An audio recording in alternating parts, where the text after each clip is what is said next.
state of California, all over the West Coast, because this is working with people like you, working with young people, and using basketball as a tool for change in their lives is something that we love to do. So this is like I said, coach, husband, brother, most importantly to me, friend, CJ Haydock.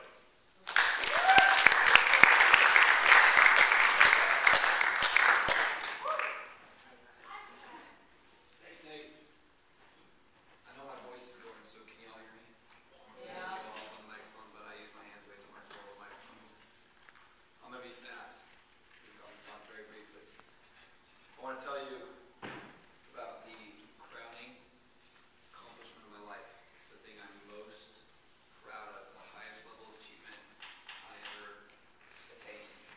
And that came when I was in 4th grade. When I was in 4th grade, I made it to the state spelling bee. I don't get any applause.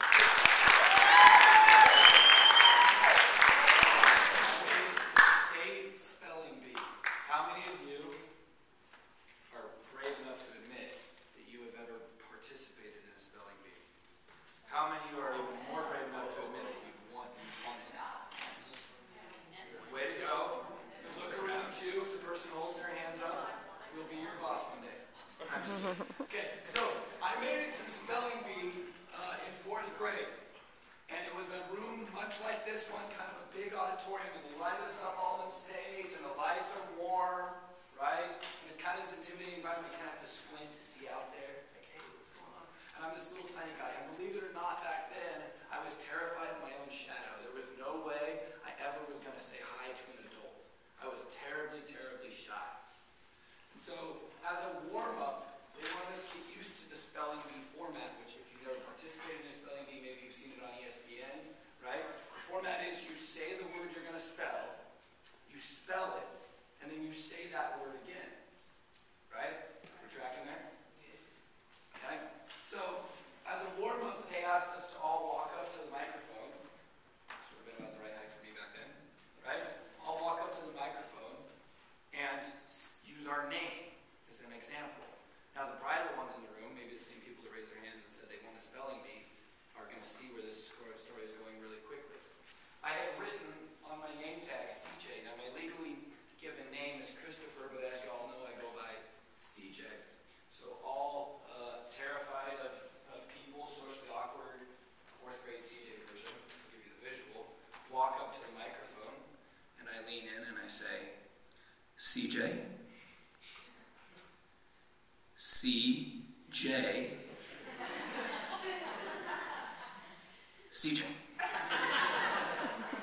I was so mortified and so embarrassed because that's the exact reaction I got that I got out on the first word, a word I knew very easily, but I was so humiliated that this entire auditorium had laughed at me that I lost on the first word. And then I sat next to my mother. This is a true story. You can ask my mom. I sat next to my mother and I spelled every single word until the winner. Because I was so nervous of being on stage, I totally failed. That has nothing to do with what I'm going to talk about, but I tell that story everywhere I go. A, because it makes sure you remember my name, it's pretty easy. And B, because it relieves any nerves I ever have when I speak to large groups. Today I want to talk to you really, really briefly about the idea of team. Right? The reason I've chosen to give my whole life to this game, this game of basketball as a coach and as a teacher, because I think there's really cool parallels. There's really cool narratives. There's a good word for you high school boys. There's really cool narratives. The things that make you successful in basketball will make you successful as a husband one day. Men. Will make you successful as a mother or a professional one day, ladies. Right? These ideas of selflessness, of communication, of hard work. And I say that not only because I know it to be true from personal experience, but because I've seen it happen in the lives of so many young people. And I've only been doing this for almost 9 years. But I've seen it just play out, and that's the truth. There's these compelling narratives. There's compelling stories that occur in basketball, and they equip you to deal with all the stuff that life throws at you. I think the most powerful thing about basketball is the experience of being a teammate. The experience of being a teammate.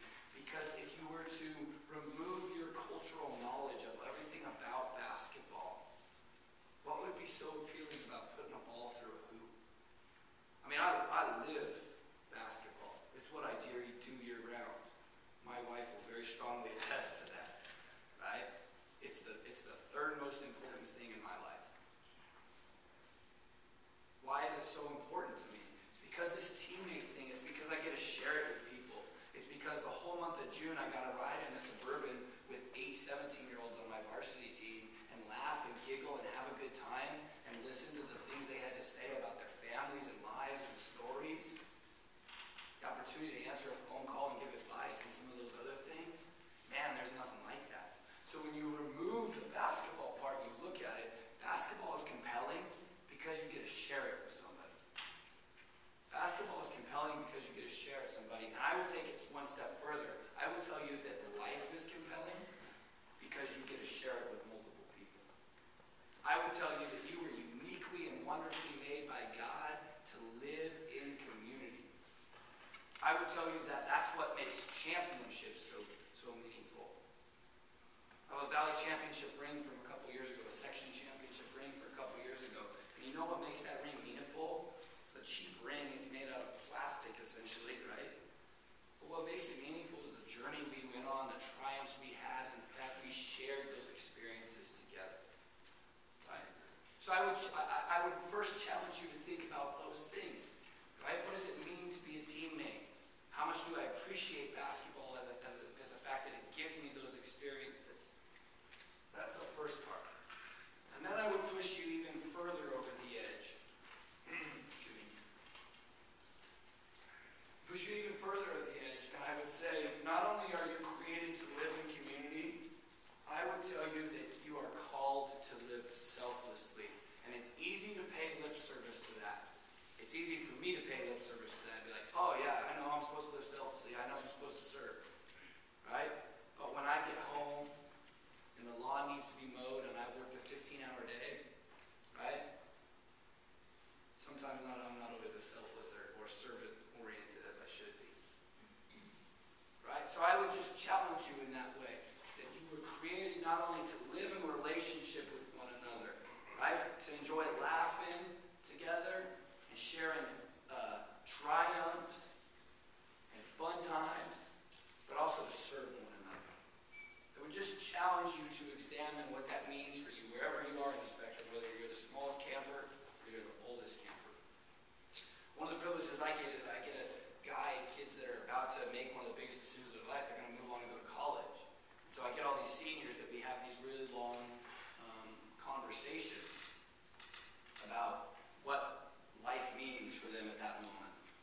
Right? And it's one of my favorite things, comes up every year. And I work at a Christian school, and so one of the things that color that conversation that always comes up over and over is the idea of God's will. These people, these young men and women at my school, they want to seek God's will with their whole heart. And they kind of get these different ideas of what God's will, and I just say the same thing to them over and over again. Hey, if you're in line with the values of God, you're going to find a way to serve your community. And community in the local sense, your family, your workplace, you're going to find a way to serve that. And if you're doing that, it's my belief you're fulfilling God's will. And I have that conversation over and over and over again. I'm going to tell you 2 stories about selflessness. I'm going to be out of here fast. Okay? I had the privilege of playing on back-to-back league championship teams as a high school junior and senior. My junior year, the league championship game came down at a school named Fireball. We drove all the way to Fireball because I played at a smaller school. We played against other kind of rural schools, so we traveled to play. I'm sure some of you have similar experiences. So we drive sometimes an hour, sometimes an hour and a half. I think our closest league team is maybe a half hour away. So we're playing Fireball for a league championship. We drive all the way to Fireball, which is the furthest school in our league, about an hour and a half from where we are. And, the JVs are playing, and we go to get dressed, and there's about, 30, 40 minutes till game time. We're in the locker room getting dressed, and our best player, a guy named John Steele. And John Steele was not just our best player, he might have been the best player in the entire area. Now, Steele was a little tiny guard, he was only about 5'9", but John averaged 30 points a game for us. He's a big reason why we were a league championship team.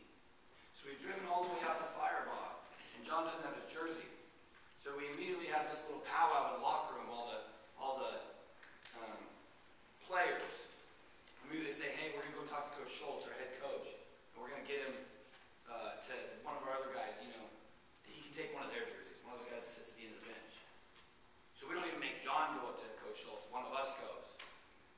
we walk up to Coach and we say, hey, John forgot his jersey, Coach, but man, championship's on the line. Take somebody else's jersey, Coach.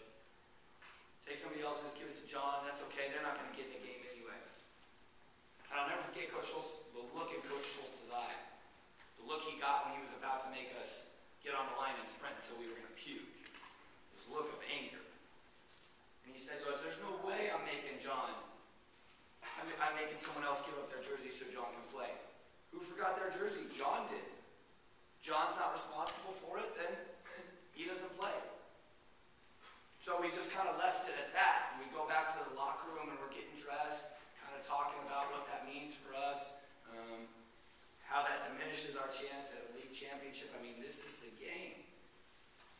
So we actually leave the locker room and we're warming up. And John comes out in a jersey. We're all kind of looking at each other, trying to figure it out. And what comes behind him is a guy named Josh Justin, who actually is on my coaching staff now. A guy named Josh. And Josh is in his polo and khakis that we wear at every away game.